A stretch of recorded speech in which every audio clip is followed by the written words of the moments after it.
দলীয়করণের চেষ্টা করা হয়েছে। আমরা বাংলাদেশের জন্য যারা লড়েছে, বাংলাদেশের জন্য যারা জাতীয় নায়ক ছিলেন, তাদেরকে দলীয়করণের বিপক্ষে। আমরা বিশ্বাস করি তারা সকলের, প্রত্যেকটি দলের, বাংলাদেশের প্রত্যেকটি মানুষের।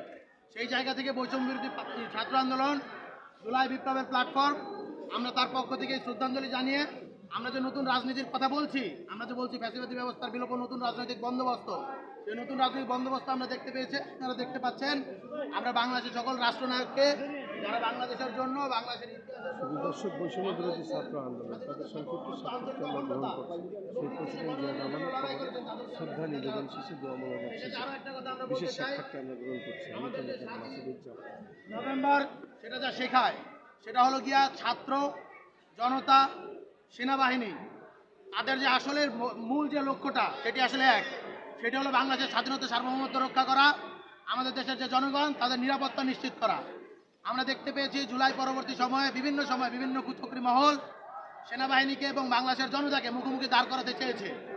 আমরা দেখতে পেয়েছি ৭৫-এ যেরকম হয়েছিল, ছাত্র, সেনা, জনতা সকলে এক কাতারে মিলিয়ে ফ্যাসিবাদী বাকশালকে হটিয়ে বাংলাদেশের যে গণতন্ত্রের পথে যেই উত্তরণ, সেই উত্তরণের যাত্রাকে শুরু করেছিল।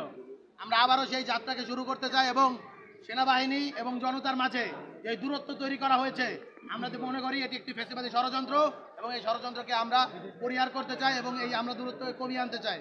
আমাদের জাতীয় স্বার্থ এক এবং আমরা জাতীয় স্বার্থের জন্য কাজ করব। সেই সাথে আমরা আরও একটা কথা স্পষ্টভাবে বলতে চাই, বৈষম্য বিরোধী ছাত্র আন্দোলন বাংলাদেশের মানুষের কথা বলবে, বাংলাদেশের জনগণের কথা বলবে।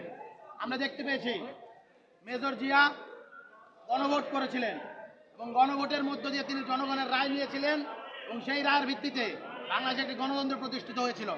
কিন্তু দুঃখের সহিত আমরা দেখতে পাচ্ছি জুলাই গণঅভ্যুত্থান পরবর্তী সময়ে, জুলাই বিপ্লব পরবর্তী সময়ে একটি গণভোট এবং জাতীয় নির্বাচনকে এক করে দেখা হচ্ছে।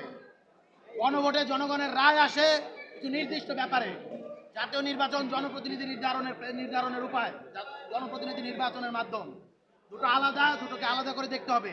দুটোর প্রচারণা, দুটোর লক্ষ্য, দুটোর উদ্দেশ্য আলাদা। আমরা স্পষ্টভাবে বলতে চাই গণভোট এবং জাতীয় নির্বাচন পৃথকভাবে হোক এবং সেই সাথে আমরা একইভাবে স্পষ্টভাবে দৃঢ়কণ্ঠে বলতে চাই জুলাইয়ের যে আমাদের যে স্পিরিট, জুলাইয়ের যে আকাঙ্ক্ষা, সেটি রক্ষার জন্য বাংলাদেশের প্রত্যেকটি রাজনৈতিক দলকে আমরা উদাত্ত আহ্বান জানাচ্ছি।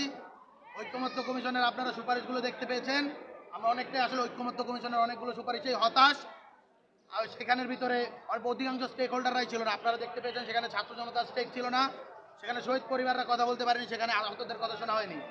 রাজনৈতিক দলগুলো সেখানে বসে একটি কুসুম আলোচনার টেবিল সাজিয়েছে, যার মধ্যে দিয়ে বাংলাদেশের মানুষের আগামীর ইতিহাস রচনা হয়েছে, আগামীর ভাগ্য নির্ধারিত হচ্ছে। আমরা বলতে চাই আপনারা যারা জুলাইয়ের স্টেক হোল্ডার রয়েছে তাদের কথা শুনুন। এর কথা শোনার মধ্য দিয়ে তারা কি বলতে চায় বলুন। আপনারা শহীদ পরিবারের কাছে যান, আপনারা আহতদের কাছে যান। অথচ দুঃখের বিষয়, যাদের জন্য জুলাই সনদ আমরা পাচ্ছি, যাদের জন্য জুলাই আমরা পেয়েছি, সেই জুলাইয়ের আহতদেরকে, জুলাইয়ের শহীদ পরিবারদেরকে লাঞ্ছিত করা হচ্ছে। তখন কোথায় জুলাই সনদ বাস্তবায়নের যে কর্মসূচি, সেই কর্মসূচির সামনের দিকে এই প্রোগ্রামের আমরা নিন্দা জানিয়ে গেলাম। এখনো কর্মসূচির ইন্টারিম গভর্নমেন্টকে আমরা হুঁশিয়ারি করে বলতে চাই, জুলাইয়ের যারা স্টেক হোল্ডার রয়েছে, জুলাইয়ের যারা শহীদ পরিবার রয়েছে, জুলাইয়ের যারা আহতরা রয়েছে, জুলাইয়ের ছাত্র জনতা রয়েছে, আপনাদের প্রত্যেকের কথা শুনতে হবে। অন্যথায় আমরা কিভাবে কথা শোনাতে হয় সেইটা হাসিনার পরিণতি থেকে শিখে নেবেন। ইন্টারিম গভর্নমেন্টকে আমরা সেরকম বিরূপ প্রতিক্রিয়া ফেলতে চাই না, পরিস্থিতিতে ফেলতে চাই না, আমরা আপনাদেরকে সহযোগিতা করতে চাই। এই বলে আমি আমার বক্তব্য শেষ করছি। ইনকিলাব জিন্দাবাদ। আপনার নাম আর ডেজিগনেশনটা বলেন। নাম আর সভাপতি বৈষম্যের ছাত্র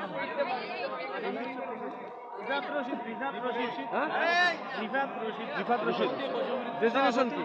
সভাপতি বৈষম্য ছাত্র আন্দোলন। আচ্ছা, সভাপতি বৈষম্য বিরোধী আন্দোলনের রিফাত শফি, তার আমরা সংক্ষিপ্ত সাক্ষাৎটি করলাম। এবং রিফাত শফি জাতীয় পর্যায়ের কিছু কথা বললেন উনি, তারপরেও তার যে দৃষ্টিভঙ্গি সেটাও এটা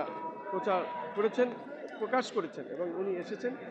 আজকে আমরা দেখলাম এই বৈষম্য বিরোধী ছাত্রদের পক্ষ থেকে একটি ব্যানার নিয়ে উনি এখানে শ্রদ্ধা নিবেদন করেছেন শহীদ রাষ্ট্রপতি জিয়া রহমানের কবরস্থানে।